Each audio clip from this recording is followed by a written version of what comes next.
Rebonjour à toutes et tous. J'espère que vous avez bien profité du cocktail déjeunatoire. On va enchaîner ce début d'après-midi avec une table ronde sur le numérique au service de la mer et des océans, ce qui est un sujet qui peut paraître un peu niche, mais qui est hyper intéressant à aborder et on va en parler tout de suite. 2025, vous le savez, c'est l'année de la mer. Si vous ne le savez pas, je vous l'apprends. Et donc, à cette occasion, ça nous semblait intéressant et important d'en parler. Et donc, pour ce faire, je suis accompagnée de Lorraine Aziz, qui est cofondatrice de Labs 214, un studio de design et conseil en innovation. Bonjour Lorraine. Bonjour. Et de Maxime Lalire, ingénieur d'études au CLS. Bonjour Maxime. Bonjour, merci. Alors je vais commencer avec toi Lorraine. Comment est-ce qu'un studio de design et conseil en innovation se met-il au service de la mer et des océans? Comme ça peut paraître un peu contre-intuitif. Et alors déjà, on travaille au quotidien, nous, Labs 214, parce qu'on conçoit des applicatifs numériques complexes, notamment dans le domaine de la science, du climat, de la tech, de la santé. Et donc, on travaille beaucoup avec les institutions de recherche françaises, notamment, puisque c'est l'année de la mer, avec l'IFREMER. Et en fait, on les aide à passer à la science 4.0, c'est-à-dire de nouveaux modes de recherche scientifique, parce que jusqu'ici, il y a beaucoup de plateformes de données qui sont totalement décentralisées, il y en a un peu partout, notamment à l'IFREMER, et on les aide à consolider tout ça dans une plateforme numérique cohérente qui permette d'accéder à des données bien décrites, des métadonnées enrichies avec les principes FAIR, je pourrais revenir dessus tout à l'heure, et on les aide à accéder aux ressources de calcul à distance pour pouvoir briser les silos de la science et des communautés scientifiques et mieux étudier l'impact du dérèglement climatique sur le système Terre et donc les océans. Maxime, est-ce que tu peux nous rappeler ce que c'est déjà le CLS, parce que je pense que tout le monde ne connaît pas, et ce que vous faites au service de la mer et des océans? Oui, donc CLS, c'est une entreprise qui travaille sur de la collecte de données d'observation de la Terre, enfin, surtout de la mer du coup, température de l'eau, courant, phytoplancton, etc. Et qui fait aussi de la localisation de navires et d'animaux, notamment via des balises satellites. Voilà. Donc moi je travaille dans l'unité gestion durable des pêches. Et concrètement, on a des activités qui vont aider certains acteurs à mieux gérer les pêches ou à mieux comprendre l'océan. Alors typiquement, ça se fait à travers, par exemple, des balises satellites, qu'on appelle des balises VMS, qui permettent de suivre les navires de pêche de façon réglementaire. VMS, ça veut dire Vessel Monitoring System, donc c'est un système qui équipe la quasi-totalité des navires de plus de 12 mètres de pêche dans le monde, et qui permet aux États du coup de recevoir des positions avec des fréquences régulières, toutes les heures par exemple. Donc balises VMS qui permettent de suivre les navires. On développe ce qu'on appelle des JBE, donc des journaux de bord électroniques qui permettent aux pêcheurs de déclarer leur capture et qui sont transmises, toutes ces données-là, les données de position et les données de capture, elles sont transmises à des centres de gestion des pêches qui sont opérés par soit des États, soit ce qu'on appelle des organisations régionales de producteurs, des RFMO ou RGP en français. Qui sont parfois du coup qui regroupent les États riverains et les États exploitant les ressources et qui permettent de gérer les pêches par agrégation de toutes ces données-là. Et de plus en plus, on intègre de l'intelligence artificielle, notamment pour le suivi des navires, parce qu'on a des opérateurs qui vont se retrouver avec des milliers et des milliers de positions, mais ça ne nous dit pas si le bateau il pêche, quel type de pêche il réalise, etc. Et du coup, on entraîne des algorithmes à reconnaître tout d'abord à partir de la trajectoire le type d'engin de pêche. Ça peut être pour du contrôle de licence, ce genre de choses. Et ensuite, à détecter si, le long de la trajectoire, là, on a un transit ou là, on a de la pêche. Donc ça peut être bien pour contrôler des navires qui auraient pêché ou qui auraient déclaré des actions ou ne pas déclarer des actions dans certaines zones. Et du coup, ça aide les opérateurs du coup, de ces systèmes-là. Et ensuite, par rapport à la collecte de données d'observation de l'océan, on vient utiliser toutes ces données, notamment pour faire de la modélisation de distribution d'espèces, et on est notamment spécialisé via le modèle CIPODIM qu'on développe en coopération avec la communauté du Pacifique Sud, la CPS, de réaliser des cartes de zooplancton et de micronectons qui sont vraiment les étages intermédiaires de la chaîne alimentaire marine et qui sont les proies de la plupart des populations aquatiques exploitées, typiquement les sardines et les thons.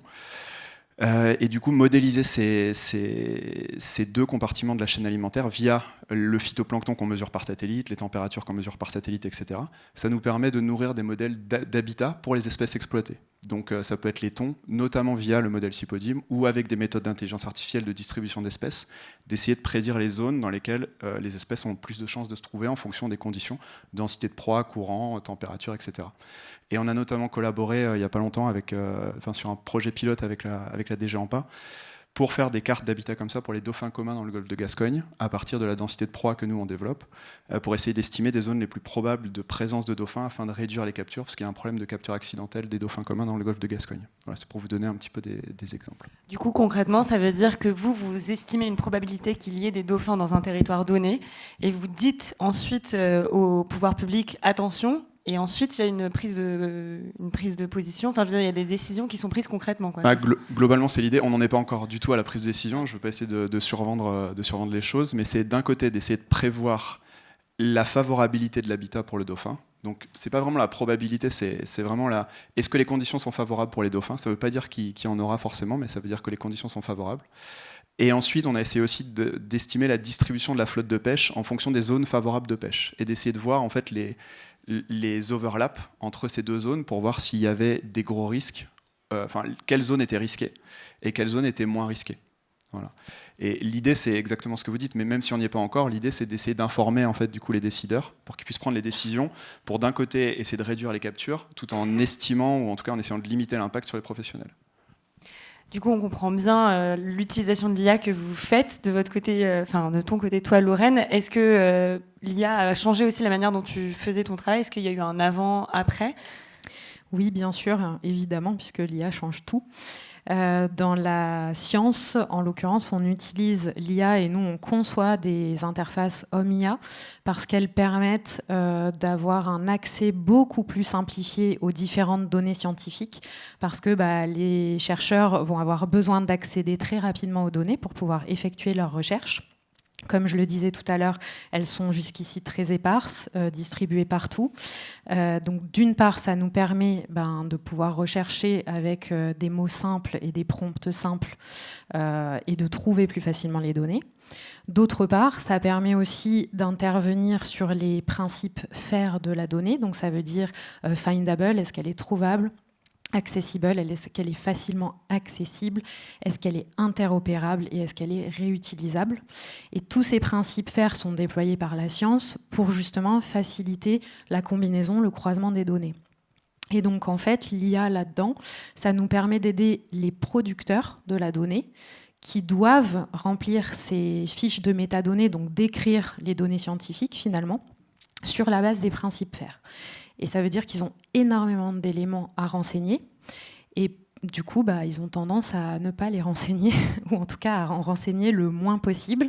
Et moins la donnée est bien décrite, moins elle est facilement utilisable par les chercheurs. Et du coup, ils vont tâtonner avant de trouver la bonne donnée pour eux. Donc l'IA, elle permet aussi ça, elle permet d'aider les gens qui produisent les données et qui vont devoir les mettre à disposition des utilisateurs. Et donc, grâce à des systèmes d'IA, on est capable d'analyser des fichiers de données et de pré-remplir des séquences de métadonnées, des fiches de métadonnées, pour que finalement le producteur ait beaucoup moins de choses à faire du côté remplissage. Et le gros avantage que ça a en Science 4.0, c'est que le producteur va pouvoir du coup décrire des services associés à la donnée, parce que les scientifiques utilisent, alors c'est un peu compliqué, mais des scripts, des notebooks, parce que c'est comme ça qu'ils travaillent. Donc ce sont des codes finalement, des codes informatiques. Et ces codes informatiques vont leur servir de tutoriel pour savoir comment utiliser au mieux ces données, pour quel cas d'application scientifique par exemple. Et ça accélère grandement le processus de recherche scientifique. On sort d'une présentation notamment sur l'IT for Green et donc de tous les paradoxes que ça peut avoir finalement de développer des outils technologiques au service du vivant et de parfois les effets indirects qu'on n'arrive pas nécessairement à mesurer. Toi, j'ai l'impression que tu soutiens que l'IA, ça peut avoir une réelle utilité, notamment dans la science. Est-ce que tu peux nous en dire un peu plus ? Oui, évidemment que je soutiens ça. Alors, je considère que l'IA, à partir du moment où elle est mise au service du bien commun, elle a du sens. Et dans la science, si on n'a pas d'intelligence artificielle, l'IFREMER ne peut pas faire de modélisation des océans et identifier quels vont être les impacts sur la biodiversité, sur les flux, sur les algues, sur la prolifération d'algues par exemple, l'impact du dérèglement climatique. C'est pas possible. Si on n'a pas d'intelligence artificielle, on n'a pas les modèles climatiques CMI P5 et 6 ou Cordex qui vont permettre de travailler sur les rapports du GIEC. Donc on touche à comment est-ce qu'on peut prédire notre avenir, comment est-ce qu'on peut s'en emparer au mieux. Et si je prends un exemple qui va au-delà des océans, mais si on n'a pas d'intelligence artificielle et de modèles de climat, on ne peut pas non plus prévoir la souveraineté alimentaire de plein de pays dans lesquels il va faire trop chaud pour faire pousser telle plante ou tel aliment. Donc c'est, de mon point de vue, absolument fondamental de conserver l'intelligence artificielle dans la science. Je voulais vous interroger aussi sur un aspect qu'on a mentionné sur la table ronde de ce matin avec le BRGM et l'IGN, à savoir la sécurité des données que vous manipulez, que vous collectez, parce que vous touchez aussi à des sujets qui ne sont pas neutres géopolitiquement, la position des bateaux, des navires, que vous envoyez après aux États. Comment vous faites ça pour la sécuriser, par exemple ? Alors, je ne suis pas du tout un spécialiste de sécurité informatique et de sécurité des données, etc. Mais effectivement, toutes les données réglementaires, donc ça va être les données de position dont on a déjà parlé, VMS, ça va être les données de déclaration des captures. Toutes ces données-là, on a deux missions du coup, c'est de transmettre cette donnée-là, livrer cette donnée-là aux États et aux acteurs, et la sécuriser chez nous. Donc nous, on va stocker ces données-là dans nos data centers, elles sont dupliquées, etc.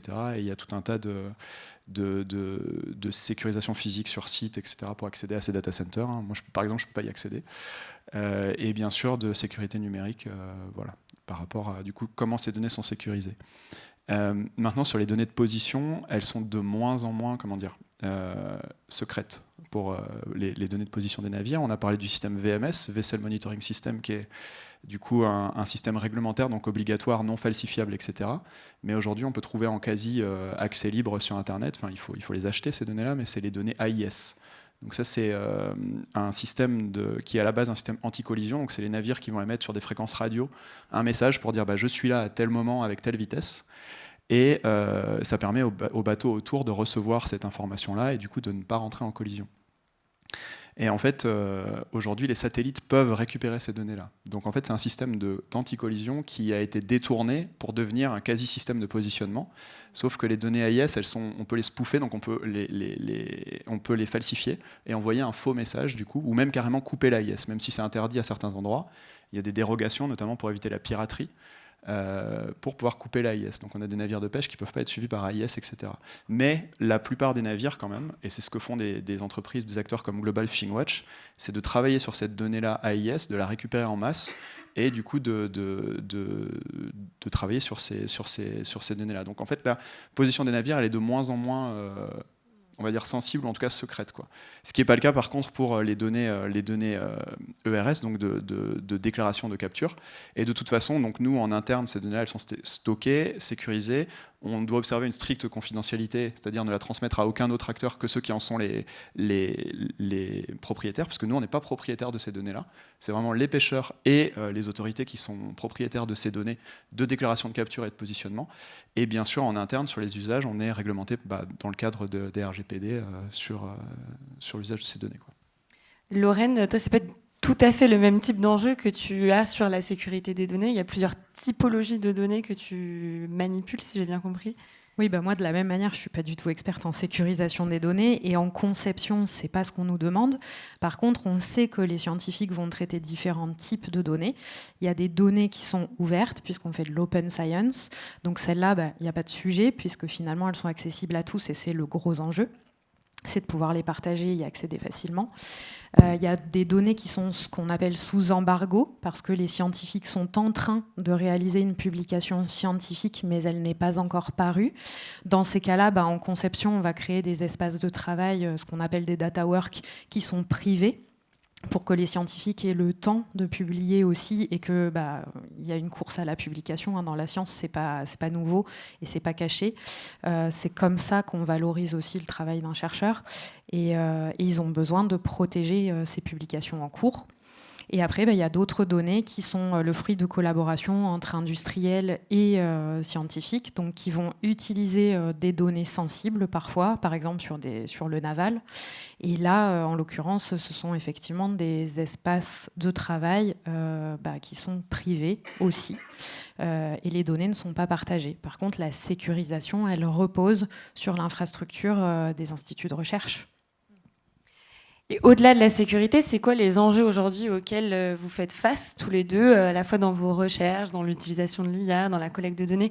Tout à l'heure, Lorraine, tu parlais de désiloter la science. Est-ce que c'est ça ton enjeu principal aujourd'hui ou est-ce qu'il y en a d'autres? Désiloter la science, c'est un vrai enjeu qu'on retrouve dans beaucoup de projets aujourd'hui. Et c'est très bien. Ça veut dire que, en fait, quand on est scientifique et que d'habitude on fait des recherches sur l'océan, on peut très bien avoir besoin de données d'atmosphère qui vont venir être combinées pour trouver des choses intéressantes. On peut avoir besoin de données qui sont multiples et issues de différentes communautés scientifiques. Donc ça, c'est un vrai enjeu, c'est clair. Mais je dirais que l'enjeu, de mon point de vue, qui est au cœur du sujet, c'est l'enjeu de l'expérience utilisateur. Parce qu'on a très souvent des architectes de la donnée qui parlent un langage très technique, très complexe, et de l'autre côté, des scientifiques qui vont utiliser les données et qui n'ont pas forcément le même background scientifique ou technique ou technologique autour de la data.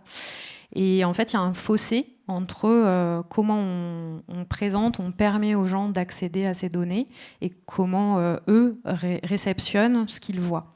Donc l'expérience utilisateur, c'est vraiment comment je rends simple quelque chose qui à l'origine est quand même un système complexe. Et on le retrouve à la fois auprès des publics scientifiques qui pourtant sont quand même beaucoup plus, si je puis dire, capés sur la donnée que la moyenne. Mais on va retrouver ce même problème auprès des décideurs à qui on met souvent entre leurs mains des plateformes qu'ils ne comprennent pas, dans lesquelles on a de la donnée qui est entre guillemets presque brute, alors qu'on a besoin de transformer cette donnée si je puis dire, en data storytelling, c'est-à-dire en indicateurs, en éléments qui soient activables facilement et transformables en décisions.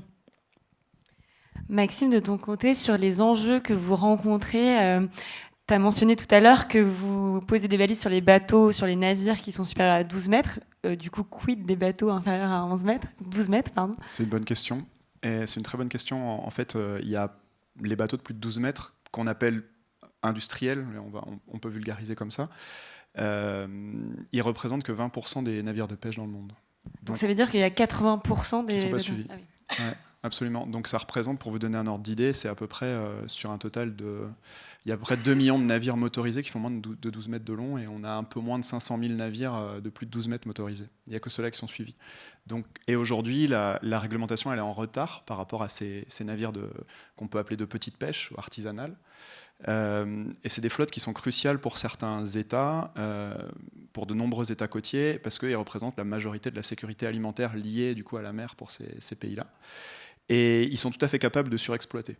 On oppose souvent la grande pêche industrielle qui surexploite, qui serait responsable de tous les maux, et la petite pêche artisanale, etc. Mais en fait, c'est un peu plus complexe que ça. Et en fait, cette pêche-là est aussi capable de surexploiter. Et du coup, les États, de plus en plus, ont besoin de la suivre, de la réglementer, etc. Et donc, de plus en plus de pays commencent à développer des projets et des réglementations sont en gestation par rapport au suivi de cette flotte-là. Et nous, on développe aussi des solutions et des balises adaptées pour pouvoir suivre ces navires. Mais il y a suivre, et ensuite, il y a qu'est-ce qu'on fait de toutes ces données-là. Et on parlait tout à l'heure de la masse de positions que pouvaient générer déjà des flottes industrielles. Mais on est, du coup, ça serait du x5 quoi, en termes de positionnement. Donc, il y a besoin, là encore, d'IA pour venir, peut-être de façon encore plus cruciale, pour venir trier ces positions-là, donner du contexte, détecter les types de pêche. C'est beaucoup plus complexe que pour la pêche industrielle, parce que souvent, ces petits navires, c'est des navires polyvalents qui vont utiliser différents engins de pêche et qui sont du coup plus difficiles à détecter. Alors, pour un opérateur humain, c'est très compliqué, mais peut-être que l'IA, en tout cas, nous, on travaille en ce sens-là, pourrait aider à détecter, là, le bateau vient de poser une filière de casiers, puis après il est allé pêcher à la main en attendant que ses casiers opèrent, puis il est revenu relever ses casiers, etc. Et ça, l'IA pourrait permettre de le faire et pourrait permettre de simplifier la vie du coup à ces pays-là et rendre les réglementations qu'ils pourraient émettre pertinentes et pas juste on va suivre tous les bateaux, puis en fait on est incapable de les suivre parce qu'il y a trop de volume, quoi. Du coup, est-ce que ça veut dire que si demain j'achète 100 bateaux de 11 mètres, ou même 100 000 bateaux de 11 mètres, je peux pêcher n'importe où et n'importe comment? Ou pas complètement quand même? Alors, je ne suis pas non plus spécialiste de la réglementation. Je ne sais pas si je suis spécialiste de quelque chose, mais en tout cas, ouais, c'est un peu l'idée, quoi. C'est un peu l'idée. Mais quand même, il faut acheter une licence. Enfin, ces navires-là, ils doivent quand même déclarer leurs activités aux autorités, mais ils ne peuvent pas être suivis en temps réel. En fait, c'est ça que je veux dire. En fait, la pêche, elle n'est pas du tout suivie. Elle est quand même.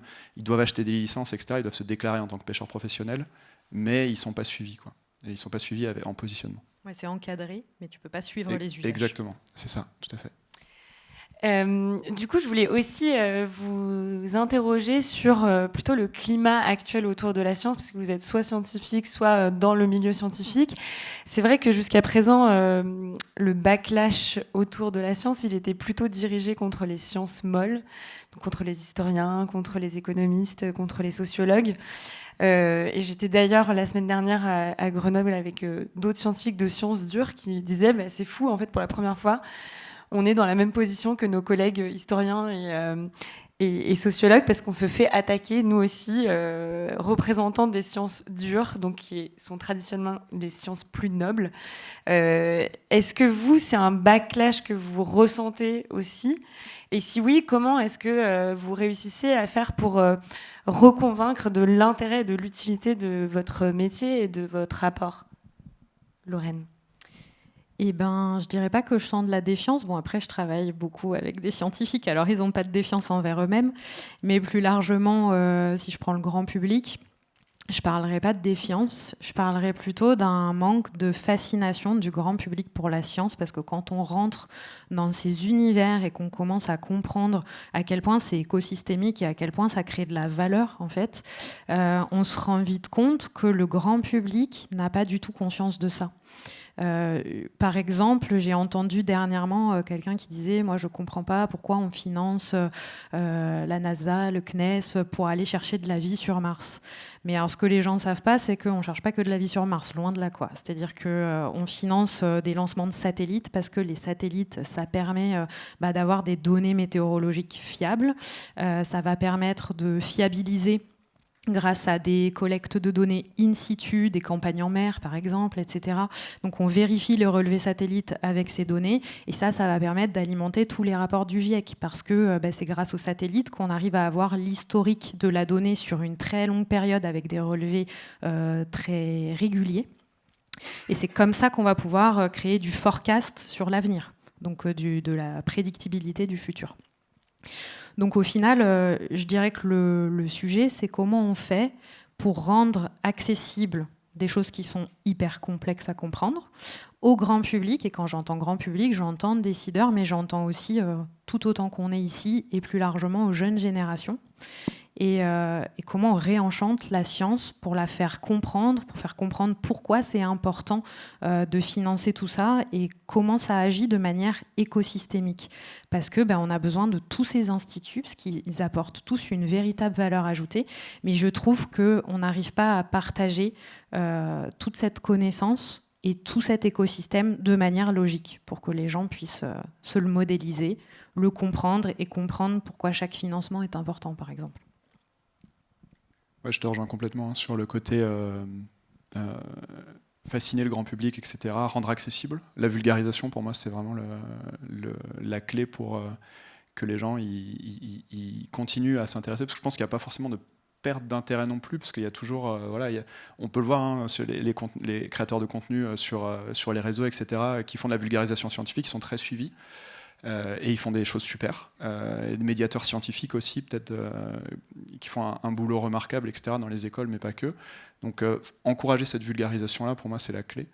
Et après, sur le retour de bâton par rapport à la science, la défiance qu'il pourrait y avoir, moi, je ne suis pareil, hein, je ne ressens pas forcément de défiance, mais effectivement, on peut craindre quelque chose qu'on ne comprend pas et rendre la science accessible, ça serait peut-être diminuer cette méfiance-là.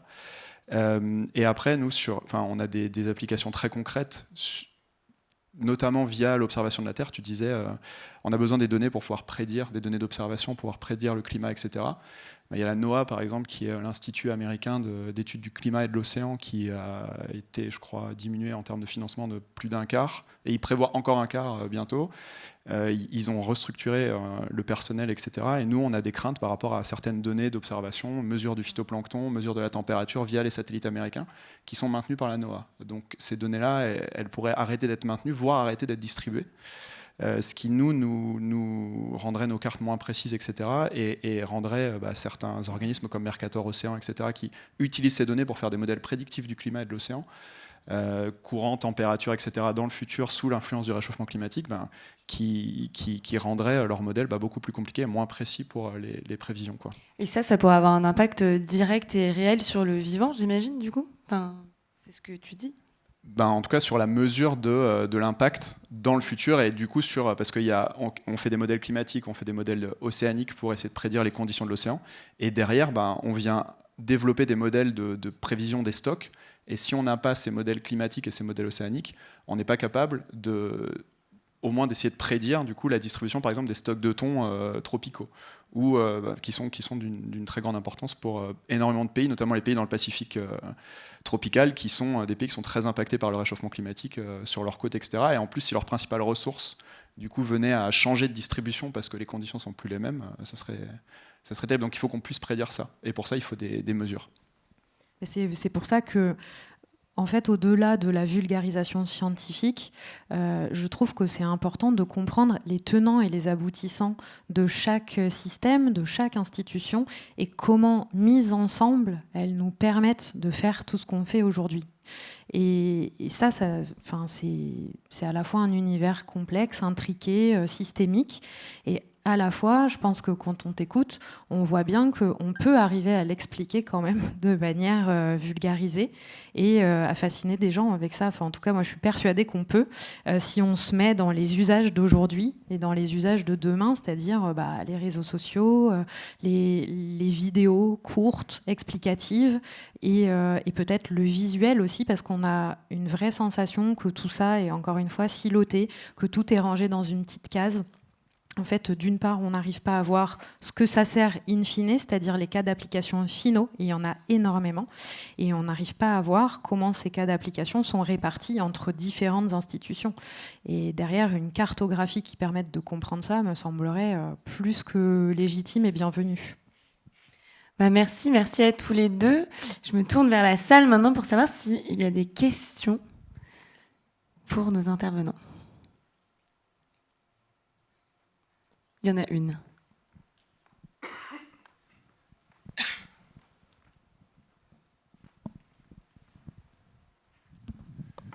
Déjà, merci pour les sujets qui sont vraiment tous super intéressants.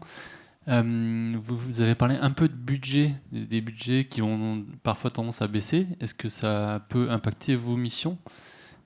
Puisque du coup, derrière, il y a peut-être moins d'intelligence artificielle qui va se développer, moins de matériel qui vont se développer. Est-ce que ça peut impacter du coup ce que vous faites et les ambitions que vous avez derrière par rapport à la responsabilité, si les budgets diminuent? Je ne sais pas si vous vous souvenez du rapport Meadows hier, enfin tous ceux qui ont été là hier à Montpellier. Les rapports Meadows qui datent des années 70 quand même ont des projections qui montrent que pas mal de choses montent, dont la population, la nourriture, etc., qu'on a besoin pour nourrir la population. Puis à un moment donné, tout diminue autour des années 2020-2030 et on a une espèce de crack dans ces rapports Meadows, enfin sur une des projections. Et du coup, ça veut dire un peu aujourd'hui que potentiellement des budgets pourraient diminuer, être redirigés vers d'autres intentions que le développement durable, ce qu'on voit en ce moment partout dans le monde, y compris en France. Est-ce que du coup, ça peut impacter vos missions, vos ambitions? Comme je le disais, là, CLS, c'est une entreprise privée, donc on n'a pas de diminution de budget qui vient directement du coup des États, mais quand même, on répond à des projets, etc. Donc il y a ce dont je parlais sur la NOAA, mais on peut craindre peut-être sur d'autres organismes du coup, qui font ces mesures pour nous, ça serait compliqué. Et après, je peux donner un autre exemple, c'est le projet pilote dont je parlais tout à l'heure sur les dauphins dans le golfe de Gascogne. C'était un projet qui était en parallèle d'un autre grand projet qui était avec l'Ifremer, etc., sur du coup l'estimation l'étude en tout cas des dauphins communs dans le golfe de Gascogne et comment réduire les captures accidentelles. Ce projet vient de se terminer. Là, il y a la deuxième, un projet 2 qui devrait être discuté. Et la question est de savoir qu'est-ce que va faire la France dans un contexte du coup de diminution du budget par rapport à ce type de projet, voilà, qui pourrait sembler peut-être pas forcément prioritaire, etc. Donc, voilà. Moi, j'ai à peu près la même réponse, c'est-à-dire que effectivement, je travaille avec des institutions scientifiques, mais pas que. Mais évidemment que s'il y a des baisses de budget pour la recherche et la science, ils vont se poser la question de où est-ce qu'on met les budgets. J'espère que ça n'aura pas lieu, non pas parce que je travaille avec eux, mais encore une fois pour le caractère essentiel de ce qu'ils font. Et c'est pour ça que je pense encore une fois qu'alerter le grand public sur les choix politiques qui peuvent être faits en ayant connaissance des causes et des conséquences est absolument essentiel, parce qu'on ne peut pas être contre ce qu'on ne comprend pas ou ce qu'on ne sait pas. Et quand on est tous conscients ensemble de ce qui se joue derrière, on est capable d'avoir une voix qui porte beaucoup plus, pour le coup. Est-ce qu'il y a d'autres questions dans la salle ? Il y en a une.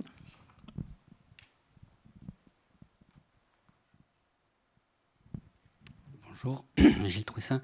Je vous ai entendu parler de cybersécurité essentiellement sur l'axe confidentialité des données, sous diverses formes. Il y a deux aspects fondateurs également de la sécurité qui sont l'intégrité et la disponibilité, pas forcément vis-à-vis d'attaques malveillantes. Est-ce que c'est des préoccupations que vous avez, garder l'intégrité de vos bases pour qu'elles ne soient pas falsifiées, même de façon accidentelle ? Et la disponibilité, gros crash, data center flambe, vous risquez de perdre vos données si chacun n'en a pas fait une copie sur un cloud, sur son propre PC. Est-ce que c'est aussi des préoccupations aussi prégnantes que la confidentialité qui est la plus évidente ? Ça, c'est ma petite question. La grosse question, c'est vous parliez de sciences dures, sciences molles. Est-ce que ça vous effraie, comme moi ça m'effraie, l'arrivée de mauvaises utilisations de l'IA générative qui aspire tout ce qui existe dans le monde ?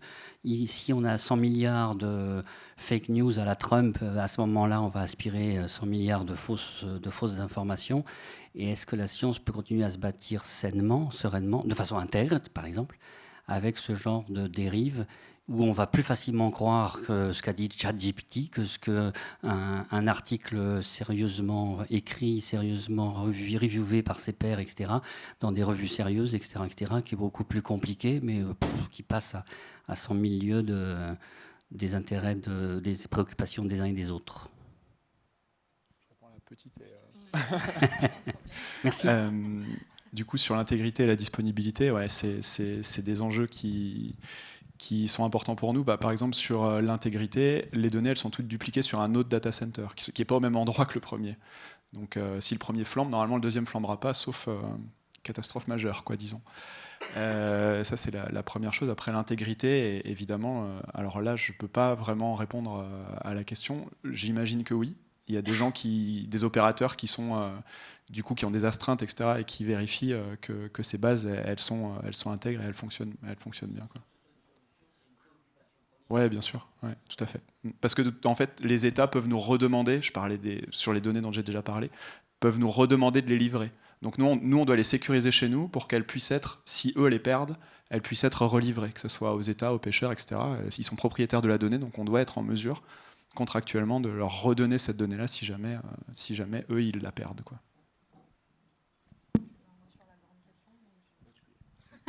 Donc sur la grande question, oui, il y a un risque, clairement. C'est d'ailleurs pour ça que les instituts de recherche, quand ils font tourner des modèles d'IA sur leurs données, c'est exclusivement sur leurs données. C'est pas pour rien, c'est parce qu'on ne sait pas ce qu'on y trouve ailleurs. Et quand on voit l'utilisation qui peut être faite de ChatGPT, j'en parlais à quelqu'un tout à l'heure, mais moi je connais quelqu'un qui connaît quelqu'un, cette personne a quitté son mec sur conseil de ChatGPT, quoi. On en est là, en fait. Et c'est pas une blague. Donc Donc à partir de là, effectivement, on peut trouver n'importe quoi, on peut trouver des fake news. Et c'est, encore une fois, je reboucle la boucle, c'est pour ça que la vulgarisation scientifique, la médiation scientifique, c'est ça le pouvoir de demain. Enfin, c'est comment on redonne aux gens des données fiables, des réponses fiables sur des sujets clés. Et aujourd'hui, effectivement, on a un peu d'incertitude sur ce sujet en fonction de comment l'IA générative va évoluer et quel niveau de confiance on lui attribue. Parce que même quand on lui pose des questions, demandez-lui les sources, vous allez voir, les sources sont inventées dans au moins 30% des cas, quoi.